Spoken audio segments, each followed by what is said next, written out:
All right, I'm gonna do a really quick lesson here. So, 1 octave scales, C major, and you're gonna have to see, from one C to another, right? So if you watch my octave video from a few weeks ago, this will help you with this.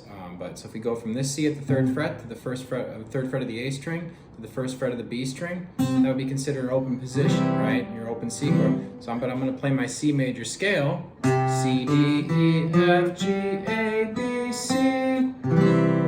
Around these 2 octaves, right? That's what I'm seeing, these two C's. Okay, now if I go from this C here still to this C at the 5th fret of the G string, then I have this C major scale. Again,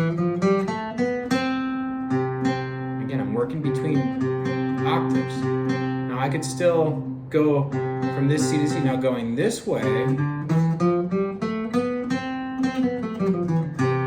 right? So I moved a few of the notes here, like the E up here and the A up here to adjacent strings. So instead of playing the E and the A here, I played them here on the A and D string versus the D and G. And this way. The main thing is here I'm seeing these 2 C's. Okay, so we've gone from this C to this C, and then this C to this C. Now we're going to go from this C here to this C, and we get that.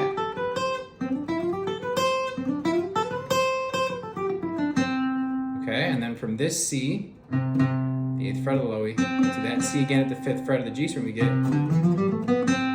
this.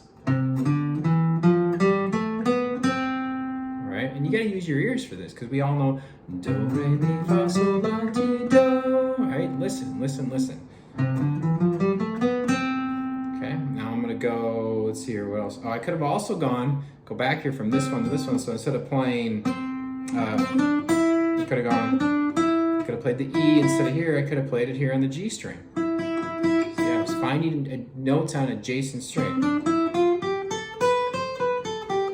So now I get that move, right? But again, I'm still just working from this C to that C, okay? And then so then we did this one, and now let's see here, what else can I do? So from this C here at the 8th fret, so what we did here, now I'm finding this one, so the 8th of the low E and the 10th of the D. We get that. I could also now move notes up, the same 2 octaves, now I get this, right? Okay. And then from this one to this one, I get, and once again, I'm gonna move this, or take this one and then play the C here. So I get this.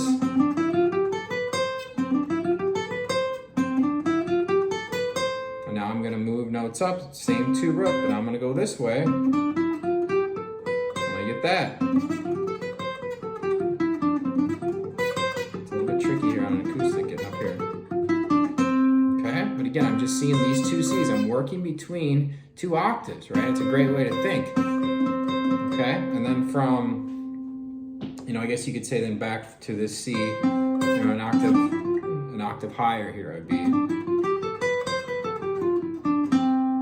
Okay, so, I'm outlining the root shapes of the cage system, right? So C and C, and then the same C here, but now to this C at the 5th fret of the G string, and then from the 5th fret of the G string to the 8th fret of the high E, and you could say the 8th fret of the low E to the 5th fret of the G.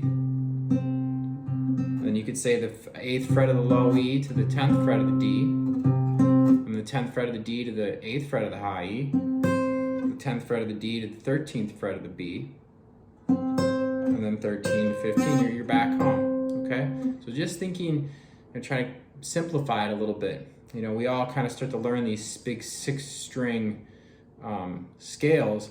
But sometimes when you're learning, it's just easier to break things down into simpler terms and be able to, to digest it easier and work with it too. That's the big thing. We don't want to be we don't always have to be utilizing all 6 strings when we're learning to improvise and use scales, okay? So do what you can here, and then, you try to play other scales, because once like I could play, once I understand like this C and this C, I can play any scale. Right, that's the beauty of this. So I can play, I can play my minor pentatonic pentatonic scale with my blues. Right, because I'm seeing those two C's. I'm wondering I could play, you know, my C minor scale.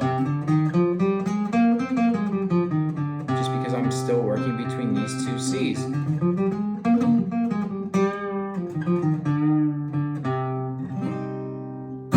Okay, have fun. Like, subscribe.